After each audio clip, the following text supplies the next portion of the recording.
Vayomer Hashem el Moshe vel Aaron beret Mitzrayim les morts. Hashem a parlé à Moshe et Aaron en Égypte. Les morts, Achodesh Azelachem Rosh Chodashim. Voilà le nouveau mois. Le nouveau mois commence. Rosh Chodashim, il sera à la tête de tous les mois. Rishon Ulachem Lechodche Hashana. C'est le premier mois de l'année. Damrou El Kol Hadad Israël est mort. Be'asor Achodesh Azeh. Et le 10 de ce mois, Ikrulahem Ish Selebet Avot, c'est la baït. Le 10 de ce mois, vous prendrez un agneau pour préparer Pessah. Rachidi que Hachem, Achodesh Azeh Lachem, Rosh Chodashim, Hachem a pointé du doigt le Molad, la nouvelle lune, et il lui dit voilà, tu vois cette lune-là, ce fin croissant, lorsque vous le verrez, à partir de maintenant, vous ferez la mitzvah de Kiddush HaChodesh, vous sanctifierez le mois, et on comptera maintenant les années et les mois avec le renouvellement de la lune, et le premier mois, ce sera le Chodesh Nissan. Et il dit Rashi, ce mois-ci, ce sera Chodesh Harishon, ensuite Sivan, Iyar Chodesh Hasheni, Sivan Chodesh Hashishi, les mois vont être comptés selon le mois de Nissan. Et dit le Ramban à la paracha que même jusqu'à maintenant, eh bien, on ne comptait pas les mois selon le mois de Nissan.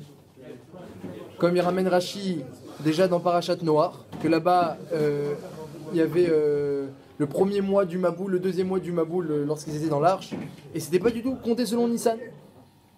Et Bémet, c'est une marque dans la Gemara. Quand le monde a été créé, il y a une marque dans la Gemara entre Rabbi Yoshua et Rabbi Eliezer. Rabbi Eliezer, il dit le monde a été créé en Tishri. Et Rabbi Yoshua dit le monde a été créé en Nissan. Et Beikaron, nos sages remarquent que dans la Tfila, le Nossar de la Tfila, eh bien, c'est dans le jour de Rosh Hashanah, Ayom Hazeh Harat Olam, on dit que ce jour-là, le monde a été créé. Et Zikaron Ayom Rishon, c'est le souvenir du premier jour. Donc on tient à l'alakha que le monde a été créé en Tishri. Comment il faisait pour compter les mois avant de savoir qu'il sanctifie la lune? Eh ben, très bonne remarque. On comptait pas encore selon le renouvellement. Il n'y avait pas Kiddush Chodesh. On comptait voilà, comme les mois de Goy et à partir du mois de Tishri. On comptait, comme ça dit le Ramban à la paracha, qu'ils comptaient comme les Goyim. Ça n'avait aucune incidence que celui, quoi. Je veux dire. Voilà. Et à partir du mois de Tishri. Et en Nissan, Hachem a dit on arrête maintenant. Vous arrêtez de compter le compte normal, vous comptez maintenant les mois à partir de Nissan. Et Bémet dans la Haggadah de Pessah, eh bien, on voit que le mois de Nissan, il a une importance. L'Haggadah se demande, l'auteur de l'Haggadah se demande c'est quand qu'il faut raconter le Sipour de Yetziat Mitzrayim avec les Nissim. Yachol Merosh Chodesh, peut-être il faut commencer depuis Rosh Chodesh Nissan à raconter la Haggadah. Talmud Lomar, Bayomahu. Non, il y a écrit Bayomahu. C'est le 14 Nissan. Yacholiot mi beodium. Alors le 14 Nissan, en journée, le jour où on fait le Korban Pessah. Talmud Lomar, Ba'avourze. Non, il y a écrit en faveur de cela. C'est quoi cela? C'est la matzah et le maror. Puisque le but de la Haggadah, c'est d'arriver à la matzah et au maror, tu apprends de là qu'il faut raconter la Haggadah le soir où il y a la mitzvah de matzah et maror, parce qu'il y a écrit Ba'erev tochlo matzot. On ne mange les matzot que le soir. La journée de Pessah, la veille de Pessah, c'est interdit de manger des matzot. Le 14 Nissan. C'est que le soir la mitzvah. La journée c'est interdit. Sont des Mishnayot. Donc, et ben les Tanaïm. Voilà, les Tanaïm. Voilà. L'époque Tanaïm et Rabbi, il a été Messader les Mishnayot. Non, c'est les Tanaïm. Donc, c'est marqué, donc, je révèle la question, c'est marqué dans la Haggadah que la Haggadah se demande c'est quand qu'on raconte le récit de la sortie d'Égypte. Et dit l'auteur de la Haggadah, peut-être il faudrait commencer Yachol mais Rosh Chodesh. Le Rosh Chodesh Nissan, peut-être il faudrait commencer à raconter la Haggadah. La Gemara dit non. La Haggadah dit non, il y a un pasouk tel noir Bayomahu. Donc on apprend de là que c'est le 14, et le 14 quand le 14 au soir. Évidemment, les Mefarshim se demandent pourquoi tu voudrais raconter la Haggadah depuis Rosh Chodesh Nissan. Yachol mais Rosh Chodesh. C'est pas, la Gemara n'a pas demandé ça comme ça sans réfléchir. Si la Haggadah dit qu'il faudrait raconter l'histoire de la sortie d'Égypte depuis le premier Nissan, c'est qu'il y a quelque chose dans ce mois-ci. Le 14 au soir, ça veut dire que c'est l'empressement par rapport à la journée. On commence la veille au soir. Oui, mais alors l'auteur il voudrait même recommencer depuis le premier Nissan. Il a dit le premier Nissan, voilà. Le 14. Aussi. Le 14 aussi au soir, donc c'est... Alors la chaîne, en fait, en réalité la question c'est comme ça. C'est que puisque le monde a été créé le premier Tishri, comme ça on tient la halakha comme Rabbi Eliezer, que le monde était créé pour un Tishri. Pourquoi on compte les mois selon le mois de Nissan? Hein, viens à Kadosh Baruch Hu, il dit à Moshe, tu sais Moshe, on arrête de compter depuis Tishri, jusqu'à maintenant on comptait depuis Tishri, on arrête de compter depuis Tishri, même si le monde a été créé en Tishri, d'après Rabbi Eliezer, il a la règle comme ça, on arrête de compter, on commence maintenant à compter un nouveau calendrier. Ce qui s'est passé le premier Nissan de la sortie d'Égypte, c'est qu'Hachem il n'a pas seulement été Mechadesh, il n'a pas seulement renouvelé, il n'a pas seulement été Mechadesh un peuple, en faisant sortir le clan d'Israël d'Égypte, il a aussi Mechadesh le temps. Le Zman, le temps de la création a changé. Jusqu'à maintenant, le temps marchait avec certains principes que même les Goïms avaient. On comptait les mois comme les Goïms. Maintenant, on commence à compter un nouveau calendrier lunaire depuis le mois de Nissan. Donc, qu'est-ce qu'il a ce mois de Nissan pour qu'on renouvelle par lui le calendrier, on renouvelle le temps? Les deux, solaire et lunaire. Ça tenait compte de la lune et du soleil. Voilà, on tenait compte des deux. Mais maintenant, on sanctifie le mois à partir de la lune, et c'est la lune qui est Kovat à Kol. Donc qu'est-ce qui s'est passé en Nissan pour qu'on renouvelle le calendrier, on renouvelle même le Zman? Maintenant le Zman ça marche avec Nissan. Alors que le monde n'a pas été créé en Nissan, on a été créé en Tishri. Et même dans la Haggadah dit raconte la Haggadah depuis Nissan, le Rosh Chodesh. Il y a une Xerat HaKatuv. Mais sinon on aurait commencé, si ce n'était la Xerat HaKatuv, on aurait commencé à Rosh Chodesh. Misvar a de logique. Qu'est-ce qu'il y a de logique à Rosh Chodesh pour recommencer la Haggadah? Et en particulier une autre question que j'ai vu marquée sur ce mois de Nissan, puisqu'on commence le mois de Nissan, il faut être... c'est que ce sont des jours très, très élevés le mois de Nissan, c'est des jours élevés. Hein, le Shla il dit à Chodesh, Rosh Chodashim, il écrit au pluriel Rosh Chodashim, il dit le Shla, parce que chaque jour il est grand comme un Rosh Chodesh. Rosh Chodashim, chaque jour il est grand comme un Rosh Chodesh. Donc Al-Kol Panim, eh bien dit, une dernière question, c'est qu'il y a écrit à Chodesh Hazé Lachem, ce mois-ci il est pour vous. Rosh Chodashim, Rishonu Lachem, les Chodshi Hashana. On dirait qu'il y a quelque chose, Lachem, il écrit deux fois dans le même passouk, Lachem. On dirait qu'il y a quelque chose de spécifique. Ce mois-là, il est pour nous. C'est le mois du calendrier. Non, ce mois-là, il est pour vous. À Chodesh Hazé Lachem, ce mois-là, il est pour vous. Alors on va essayer de voir, vous Hashem, ensemble, la grandeur du mois de Nissan. Hein, vous savez, la préparation à Pessah, c'est pas rien. C'est pas seulement au niveau matériel qu'Hachem a fait... que dans les maisons, c'est l'affolement, l'agitation et le grand ménage, et on a vraiment l'impression qu'il se passe quelque chose d'important. C'est pas seulement au niveau matériel, hein, tout ce qui se passe dans le monde d'en bas, c'est rien d'autre. C'est rien d'autre qu'un siman, un signe de ce qui se passe dans les mondes d'en haut. Donc c'est-à-dire que le mois de Nissan, il y a bémet de l'agitation, et les Bnei Israël aussi, quand ils sont sortis, depuis le début du mois de Nissan, ça a commencé. Hein, ils ont pris le Korban Pessah, et ils se préparaient à sortir, la Brit Mila, le Korban Pessah. Et il y a eu un Gilou Shrina, hein, vous savez qu'il y a eu un Gilou Shrina le premier Nissan, le Ramban y ramène. Uvmora Agadol dans la Gachel Pesar, le Ritva. Uvmora Agadol Zo Gilou Shrina, dans la Gada on dit qu'il y a un Gilou Shrina. C'était quand le Gilou Shrina? On dit dans la Gada Uvmora Agadol Zo Gilou Shrina. Quand on parle des Makot qu'Hachem a envoyé en Égypte, il y a une Maka, Mora Agadol, ça fait très peur aux Égyptiens, c'est quoi? Gilou Shrina. Demande le Ritva, c'est quoi ce Gilou Shrina? Il dit il y en a eu deux. Il y a eu le soir de Makat Bechorot, c'est connu, qu'Hachem est venu, Ani Velo Malach, Ani Velo Saraf. Et c'était quand le deuxième Gilou Shrina? Il dit le premier Nissan. Rosh Chodesh, quand Hachem est venu dire à Chodesh Hazé, on va renouveler le temps, le premier Nissan, on renouvelle le temps, on commence à raconter les mois à partir de Nissan, il s'est présenté devant Moshe Varon, Begilou Ishrina. Donc dit le Ritva, le premier Nissan, il a une importance comme Makat Berorot, comme le moment de Chatzot, lorsque Hachem il a tapé les premiers-nés, Zogilou Ishrina. Donc il y a quelque chose d'important qui s'est passé le premier Nissan, et tout le mois il a été sanctifié grâce à ça. On va essayer de comprendre Hachem, qu'est-ce qui se passe pendant ce mois-ci. Donc on a dit que Beikaron, le temps, normalement, il devait être compté depuis le mois de Tishri. Puisque le monde a été créé en Tishri d'après Rabbi Eliezer, et que nous on tient comme lui l'arabe, mais c'est ce qu'on dit dans la tfila de Rosh Hashanah, Ayom Harat Olam. Aujourd'hui le monde a été créé. Mais Hachem il a dit oui, le monde a été créé en Tishri. Mais maintenant, on va compter le temps autrement. On va faire selon la lune, et à partir de Nissan. On oublie tout ce qui se passe jusqu'à maintenant. On efface tout, on recommence un nouveau calendrier, qui vient. Et pourquoi? Alors dit le Midrash, qu'est-ce qui s'est passé dans ce mois-là? Dit le Midrash, il s'est passé beaucoup de choses d'important. Premièrement, eh bien, Avram et Sarah étaient stériles. Ils n'avaient pas d'enfants. Puis Sarah était déjà âgée, comme elle a dit, je suis flétrie. Achareb Beloti Aital Yedna, je suis flétrie, et mon mari est vieux. Et qu'est-ce qui s'est passé? On arrive en Nissan, Pitom, elle était en train de préparer les chalot, enfin les matzot, pour les malachim, parce que c'était Pessah. Elle préparait les matzot, et Pitom, elle devient Nida. Mais à 90 ans, bah ouais, elle devient Nida. Pirsa Nida. Ça lui revient comme ça des simanim de jeunesse. Et les malachim, ils arrivent, et puis Avram Avinu, il est au 3e jour de la Mila. Vient Raphaël, paf! Dès qu'il voit Raphaël, Avram Avinu, il est guéri. Donc là commence toute une maréchette, tout un système de miracles Sarah qui retrouve sa jeunesse, Abraham qui guérit, et puis évidemment ils ont dit, bah, écoute, elle va pas tarder Sarah à tomber enceinte. Puis l'année prochaine, miraculeusement aussi, qu'à Etraya, à ce moment-là, donc à Pessah, en Nissan, il y aura un enfant. Donc là, on commence un nouveau système. Jusqu'à maintenant, le monde y marchait avec un système naturel. Là, on voit que, eh bien, la nature, pour Avram et Sarah, ils étaient stériles. Dans les étoiles du ciel, ça devait être marqué, comme il disait Avram Avinu, j'aurai pas d'enfant. Il lui a dit, oui, Avram n'a pas d'enfant. Mais regarde, je te rajoute un et, tu vas voir que ça va tout changer dans le ciel. Paf, les étoiles, ça change tout. Oui, c'est au bout de 12 mois. Elle n'est pas tombée enceinte tout de suite, elle est tombée enceinte 3 mois plus tard.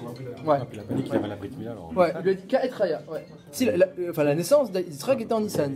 Il dit qu'il y aura un garçon en Nissan, il y aura un enfant en Nissan. Oui, c'est pour ça qu'il est. Mais Rachid dit que c'était en Nissan. Oui, mais il aurait pu naître avant. Oui. Rachid dit que c'était en Nissan et il naîtra en Nissan.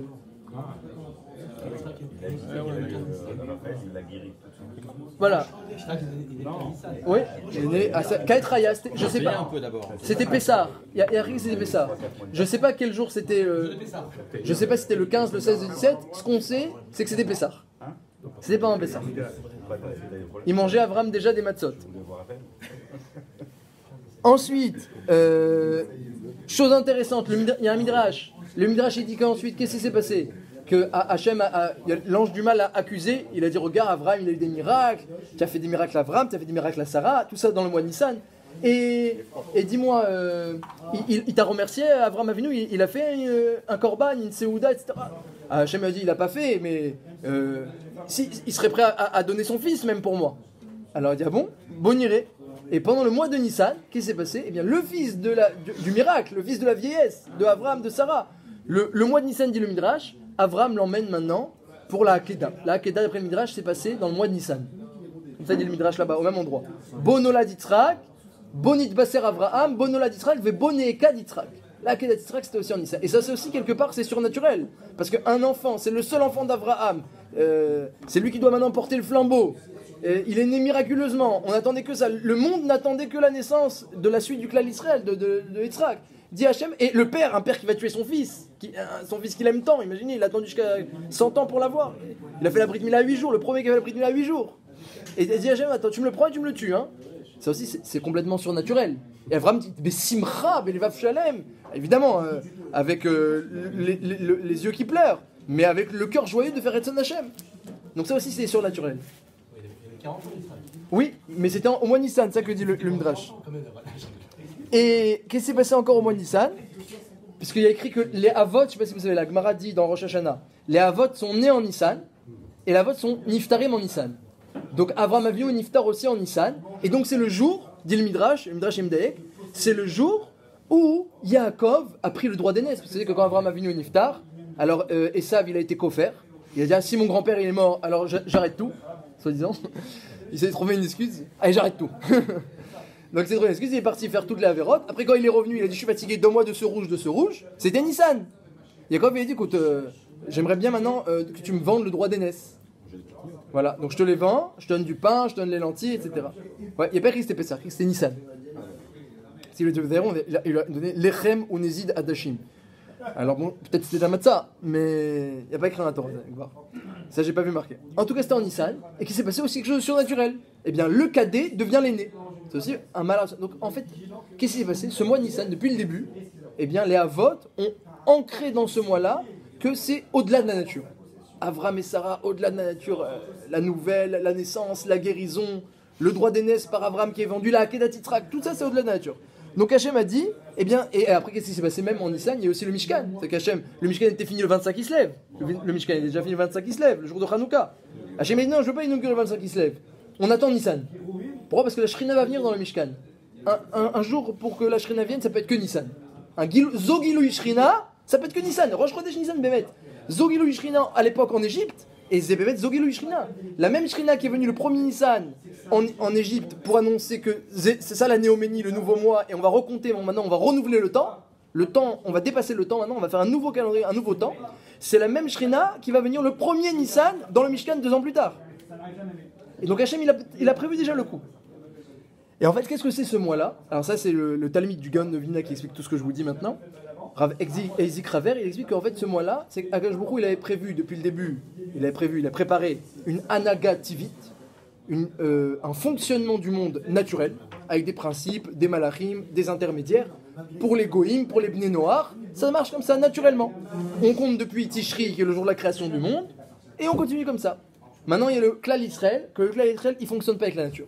Nous, on va au-delà de la nature. Avram Avinu, Sarah, ils ont ancré qu'on est au-delà du mazal. Ne devait pas naître Yitzhak, et ni Yaakov, et ni le klal Israël. C'était marqué dans les étoiles qu'il n'y aura rien après Avram. Ça va être Eliezer qui va prendre sa suite.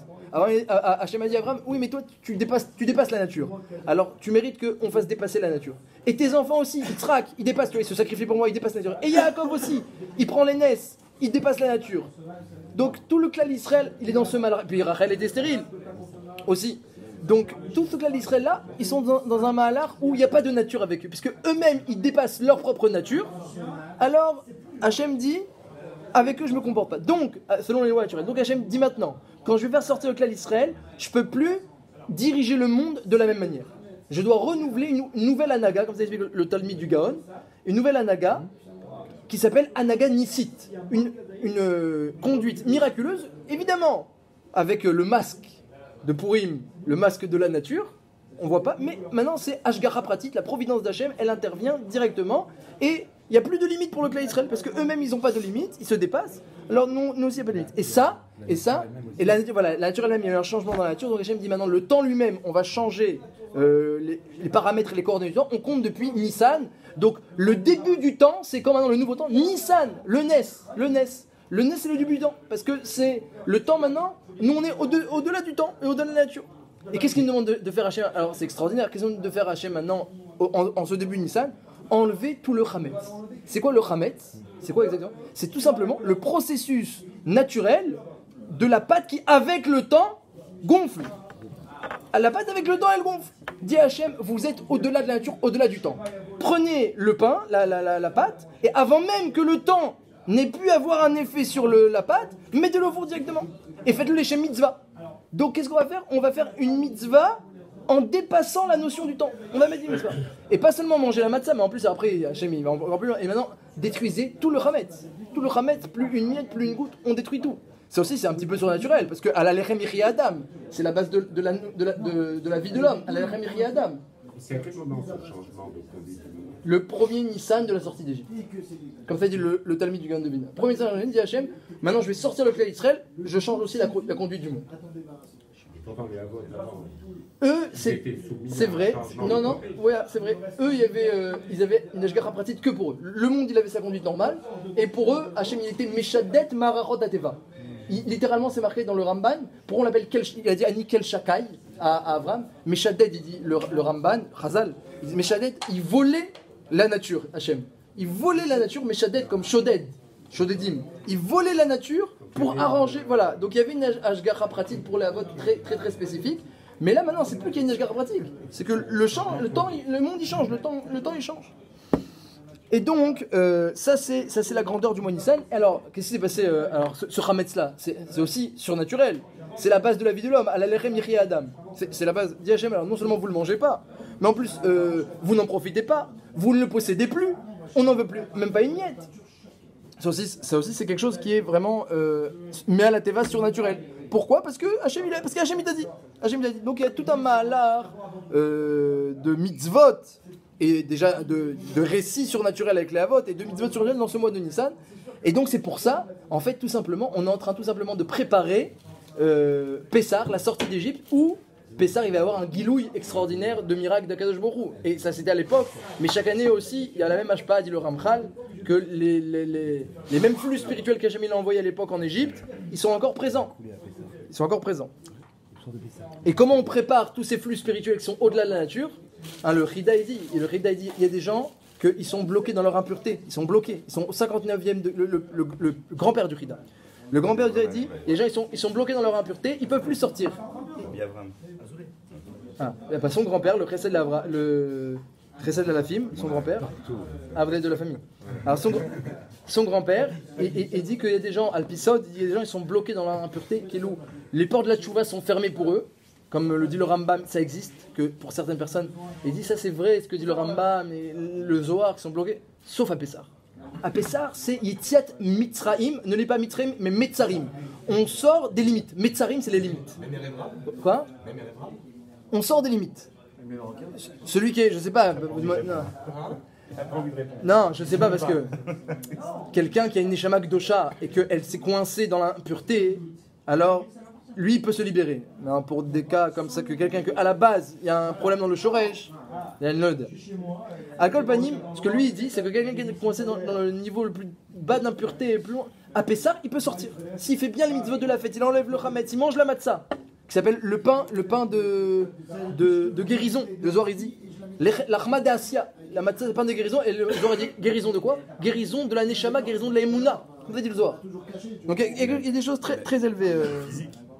Une guérison physique aussi. Alors à l'époque, les Bnei Israël, c'est marqué que quand ils sont sortis, ils nitrapou mikol moumim, de tous leurs moumim. Ils ont été aussi guéris de tous leurs moumim. Et il n'a rien mis que ça va toujours ensemble. Si c'est un zman où on se dépasse nous-mêmes, alors ensuite on voit des miracles aussi. On voit des miracles. Alors qu'est-ce que c'est bidiouk ce chametz là? On a dit premièrement c'est l'intervention du temps. Et nous on montre qu'on est au-delà du temps. Que je il renouvelle le temps. Et même on est au-delà du temps, on est au-delà de la nature. Ça c'est une première chose. Mais une deuxième chose qui est marquée dans la Gemara dans Brachot, que Rava il a dit que je vous Ribono Shel Olam, Daf Yud Zayin, Galou il doit, tu sais très bien que les Juifs ils veulent faire ta volonté. Ils veulent faire la Retzon Hashem. Alors pourquoi on n'arrive pas?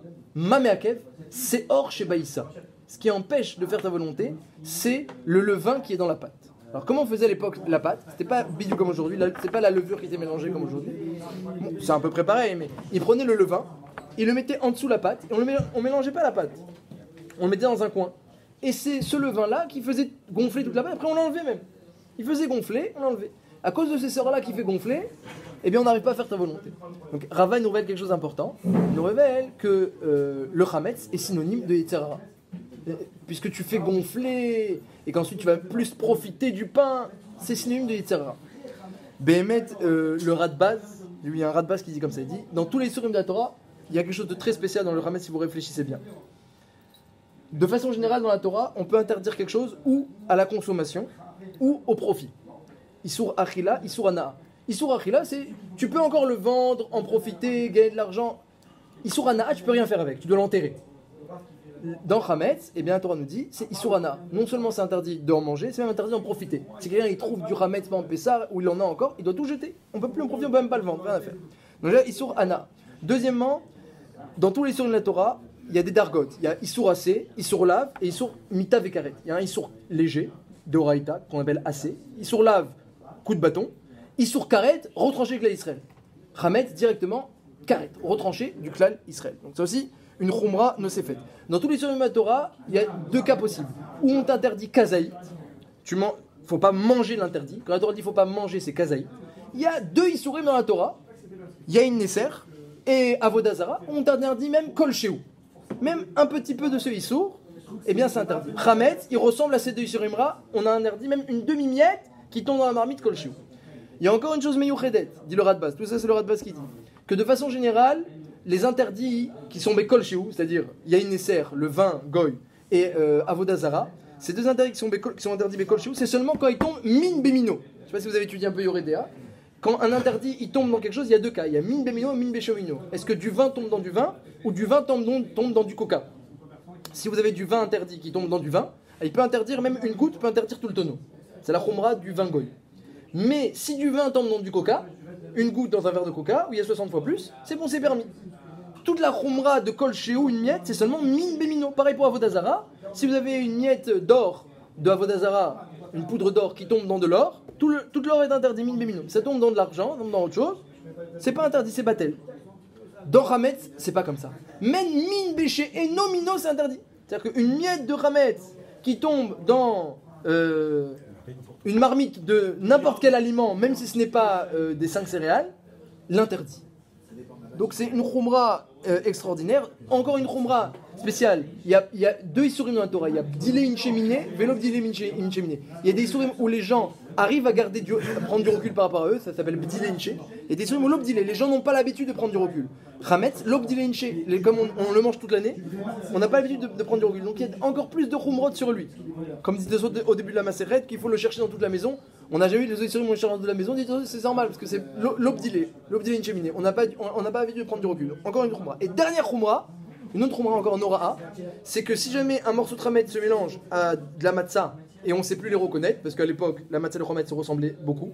C'était pas comme aujourd'hui où la matzah était plate et le pain est... À l'époque, ils faisaient des fois des pains similaires, un était Hametz, un était matzah.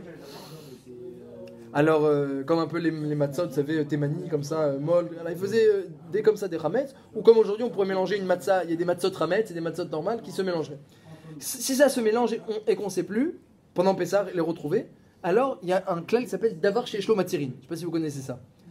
Davar Sheshlo Matirin.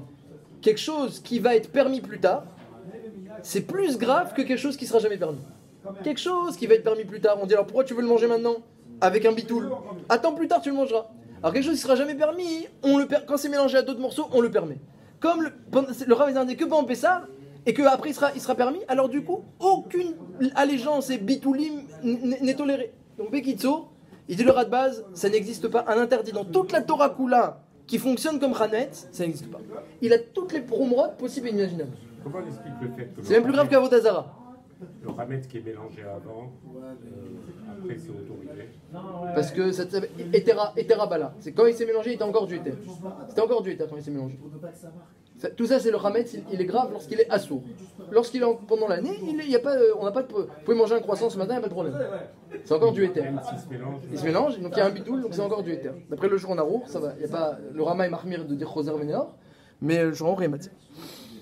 Il y en a qui cuisinent tout avant Pessah à cause de ça. Donc, qu'est-ce qu'il dit le Radbaz? Il dit je vois de là que Chachamim ils ont compris que finalement, pendant Pessah, qui est la création du Klal Israël et ce renouvellement comme ça dans la Hanaga d'Hachem, et renouvellement dans la nature aussi, pendant Pessah, eh bien, éliminer le Hametz, c'est Bémet, c'est éliminer le mal, comme ça dit le Radbaz. J'ai pas d'autre explication. J'ai jamais vu un Issour qui est aussi grave qu'à nier que ce Hametz il représente le mal, et il ramène la Gemara, où Rava a dit tout mon Yetzerara, c'est quoi? C'est du levain dans la pâte. Donc ça veut dire que finalement, eh bien, Akadosh Baruch Hu il nous met dans une situation où il nous fait comprendre quelque part. Toute l'année, on vit avec le pain. On vit avec le pain et on vit aussi avec le Yetzerara. On vit avec le Yetzerara. Il est dans le cœur de l'homme, le Yetzerara. Tout ce que tu dis, tout ce que tu penses, tout ce que tu fais, c'est forcément un mizoug, c'est un compromis entre tes penchants naturels qui sont entre les mains du Yetzerara et ta réflexion personnelle qui est le Yetzeratov. Il n'y a rien qui sort de l'homme qui n'est pas un mélange. Et c'est ça qu'Hachem il veut. Hachem crée un homme avec les deux penchants. Des fois, le Yetzerara dit de faire une avéra. Alors on se renforce, on l'écoute pas, et là on sent bien une guerre. Mais des fois, le Yetzerara il dit rien. C'est juste, il nous aide à gérer nos vies. Kol echad ve'echad. Il participe à toutes nos décisions, le Yetzerara. Il est entre les deux oreilles du cœur. Dès qu'il faut choisir, il se mêle. Et l'intellect aussi, il va se mêler et il va sortir comme ça, eh bien, une conciliation, une pshara entre les deux. Ça, c'est bien pour toute l'année. Et c'est pour ça qu'on mange du Hametz pour toute l'année. Pessah, on est au Rosh Rodashim, au début de l'année. Et ce Rosh-là, c'est au-delà de la nature. C'est les Malaminateva, nous dit le Talmud du Gaon de Vilna. Au-delà. Même Hachem, il dit maintenant je renouvelle une nouvelle anaga qui va de la nature. Donc il nous demande Akadosh Baruch Hu maintenant, pendant une semaine, de préparer une vie où le Yetzerara n'a pas sa place, où la nature n'a pas sa place. Il n'y a plus de Hametz à la maison.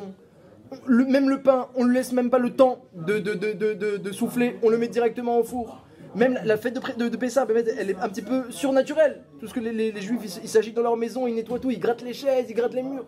C'est extraordinaire, c'est mamage surnaturel ce qui se passe. C'est surnaturel. Et même les gens éloignés, hein, ce que j'ai entendu, moi mes Chaverim israéliens me disent, même les gens éloignés d'Eretz Israël, et bien à part vraiment les endurcis, alors ils sont tous éveillés, émus par la fête de Pessah, et ils mettent la main à la pâte entre guillemets, et ils se mettent à faire Pessah. Voilà, donc ça c'est vraiment extraordinaire. Alors ça en plus pour couronner le tout, Hachem qui nous donne la mitzvah Odmet qu'on va faire de 14 Hametz. Cette mitzvah Bémet, elle commence déjà depuis 30 jours avant Pessah. Vous savez que la mitzvah de détruire le Hametz, la Gemara dit que ça commence déjà depuis 30 jours avant Pessah. Et Nafkamina, ça veut dire, la conséquence de cela c'est que si quelqu'un il partait en vacances maintenant tout de suite, si quelqu'un dit allez, je pars en vacances tout de suite, et il vend pas sa maison, parce qu'à l'époque ça n'existait pas de vendre sa maison, c'est nouveau ces solutions-là. Je signe un papier et je m'en vais. Alors, voilà, c'est nouveau, c'est même remis en question un petit peu. En tout cas, le cas normal de la Gemara, quelqu'un qui décide, allez, on part en vacances pour Pessah, eh bien il serait chayav de faire 10 Hametz à la Makom tout de suite. Parce que le chiyuv de Graït, il commence déjà 30 jours avant Pessah. Donc on a un chiyuv extraordinaire, et donc quand on enlève le Hametz à la maison, c'est une mitzvah. C'est le ménage de Pessah, oui, le ménage de Pessah, c'est une mitzvah. Donc, et là c'est extraordinaire, la Torah nous demande de faire une digat Hametz à la lueur d'une bougie. Le soir, à la lueur d'une bougie, on va chercher le Hametz dans toute la maison. Et il y a un symbole comme ça très fort, hein, la lueur d'une bougie. La Gemara, elle apprend d'où on sait que c'est la lueur d'une bougie. Elle apprend du pasuk Ner Elokim Nishmat Adam. La bougie d'Hachem, c'est la Neshama de l'homme. Donc on prend une bougie qui est la Neshama, le symbole du Yetzeratov, le symbole de l'intellect. Et tu vas chercher dans le coin et recoin ce Hametz qui représente le mal. Dans toute ta maison. Et il y a un symbole très fort, mais en même temps c'est une halakha. Les brisqueurs, hein, les rabbinim de Brisk, ils faisaient Bdikat Hametz toute la nuit. C'est pas on met les petits bouts et on cherche et c'est tout. Il faut même chercher dans tous les coins et recoins de la maison, tous les endroits où on a même une fois mis du Hametz là-bas, c'est susceptible qu'on a mis une fois du Hametz, sont Chayavim Bebdika. Donc si on fait la halakha comme il faut, ça prend des heures et des heures. Et donc tu as la lumière. Alors on commence avec une bougie, après on peut prendre une lampe de poche par la suite, mais on commence avec une bougie pour garder le minag et faire la bracha sur une bougie. Et on cherche dans toutes les maisons, les coins et recoins, le Hametz. Et moi, je sais, mes enfants ils mettent les petits bouts de pain. Je les cherche même pas les petits bouts de pain. Je cherche vraiment le Hametz. Parce qu'il y en a. Le ménage de Pessar, il aide un petit peu à préparer le terrain. Mais si tu veux faire une recherche dans toute la maison, ça prend du temps. Ça prend du temps. Dans tous les coins et recoins de la maison, ça prend du temps. On n'a pas confiance en ça. Non, c'est la mitzvah. C'est la mitzvah. Et on dit mieux que ça. C'est que le Rama il parle de ça. Le Rama il dit, et si le ménage de Pessar a été fait, il dit quand même, parce qu'on n'est pas Yotse Yedechova avec un ménage, on est Yotse que quand il y a eu un ripous. Ça veut dire qu'il faut qu'il y ait eu quelqu'un qui ait de la lumière et qui cherche. Si Bémet la femme elle a fait ce ripous-là, alors oui, on serait sommaire, dit la Gemara dans on serait sommaire. Mais Bederach Klal, voilà, c'est pas un ripous. C'est un ménage. Un ménage, c'est pas un ripous. Moi, j'ai fait le. Voilà. Et donc, évidemment, c'est ça qu'il faut que ça ressorte du shiur. Évidemment, ça, c'est la achana pour que l'homme maintenant, il décide lui aussi de se dépasser. On a maintenant deux grandes missions, on va dire, au niveau moussarik et au niveau... le symbole qui ressort de tout cela et qui est bémet, c'est matim, c'est adéquat à cela. Ce qui ressort de tout ça, c'est que d'une part, l'homme il doit chercher dans les coins et recoins de son être. Si Akadosh Baruch Hu nous demande de chercher dans les coins et recoins de la maison avec une bougie, c'est le siman que nous aussi on doit chercher dans les coins et recoins de son être. Il y a plein de choses qui sont tolérées par notre Yetzer Hara toute l'année. Hein, comme dit la Gemara dit dans Souka, à quoi ressemble le Yetzer Hara? À un fil. Quand Hachem il va se révéler la Tid Lavo, il va montrer au Rechaim le Yetzer Hara comme un fil. Seulement qu'après, le fil il est tissé, et après il nous emprisonne. Mais il commence avec un fil, le Yetzer Hara. Sois léger sur ça, soit léger sur ça. Il te dit pas de faire un issour direct, les Yetzer Hara, tu vas pas l'écouter. Un fil. Et donc on a plein de choses qui sont tolérées en nous, qui viennent des dash, la Gemara dit si tu as fait une fois une faute, ou deux fois une faute, ou une allégeance, après tu remarques même plus. Pendant Pessar, eh bien, c'est Mesougal, il y a une siyata d'Ishmaïa de l'aide divine pour faire cette recherche en nous. Si quelqu'un il va rechercher en lui, il va voir chaque action qu'il fait, chaque mitzvah qu'il fait, est-ce qu'il a fait bien, est-ce qu'il a fait pas bien. Même dans les mitzvahs, on peut faire une recherche. Chaque action qu'on fait, est-ce qu'elle est agréée par chez nous ou non. Des choses, on fait des avérotes, comment on pourrait les changer, comment on pourrait faire tchouva. Pendant Nissan, on sera aidé. Si on fait ce travail-là, on sera aidé. Et en plus, avec le ménage de Pessar, où extérieurement, on fait une transformation de la maison, on a dit le temps se transforme, la maison se transforme. Tout ça, évidemment, c'est une préparation pour que l'être lui-même se transforme. C'est ça que j'ai mis à temps. Favorable à faire l'application personnelle. Le mois Nissan, voilà. Tout le mois Nissan, il est Mesougal. Ouais, tout le mois Nissan, il est Mesougal. Voilà. C'est un mois de grandeur, c'est un mois où on dépasse la nature. Ça, c'est une première chose. Et une deuxième chose aussi, pas juste la bdika personnelle, ça c'est, on va dire, sourmera, c'est d'enlever le mal qui est encore en nous, le chametz, le mal qui est encore attaché. Mais il y a le asetov. De l'autre côté aussi, si quelqu'un il veut se dépasser dans le bien, il aura de la siyata d'Ishmaïa, comme les avot, Akedat Yitzhak, c'était pendant Nissan. Prendre la Bechora par Yaakov, c'était pendant Nissan. Il y a eu beaucoup de grandes mitzvot dans lesquelles Israël, la naissance d'Yitzhak aussi. Il y a beaucoup de grands événements, de grandes mitzvot pendant le mois Nissan qui étaient au-delà de la nature. Si quelqu'un il décide de se dépasser, eh bien Béhémet, il aura siyata d'Ishmaïa. Et évidemment, quand quelqu'un il attend d'Hachem des miracles, il y en a plein qui attendent des yeshuot et des miracles, alors des fois Hachem il envoie tout seul, évidemment. Il y a ce qu'on appelle Itaruta dil Ela. Mais il y a quelque chose qui ne rate jamais, c'est Itaruta dil Tata. C'est que toi en bas, tu prépares déjà le terrain, tu te comportes avec une anaganisite, tu dépasses ta nature. Un nicite, le mot nes, c'est le même mot que nisayon. Quand quelqu'un il s'est relevé le défi, il mérite des miracles. Nes et nisayon, c'est pareil. c'est que tu fais, ça veut dire aussi un drapeau, Ness, un mât. C'est-à-dire que tu montres que j'ai des forces qui étaient inexploitées, voilà, je vais les faire sortir. Lorsque tu montres que tu as des forces qui sortent, tu dépasses des épreuves Nisayon, Akadosh Baruch Hu ensuite, mesure pour mesure, te fait des nissim. Donc tout ça pendant l'année, il y a Choliot que ce serait très difficile d'y arriver naturellement. Mais pendant le mois de Nissan, où Akadosh Baruch Hu, il a ancré que la nature, il y a un changement dans le fonctionnement du monde. Maintenant on commence Nissan, un mois de miracles. On va parler des miracles d'Hachem et on va dépasser notre nature à la maison pour changer, transformer toute la maison. Évidemment que tout ça, eh bien, ça prépare le terrain pour que nous-mêmes on arrive à se dépasser.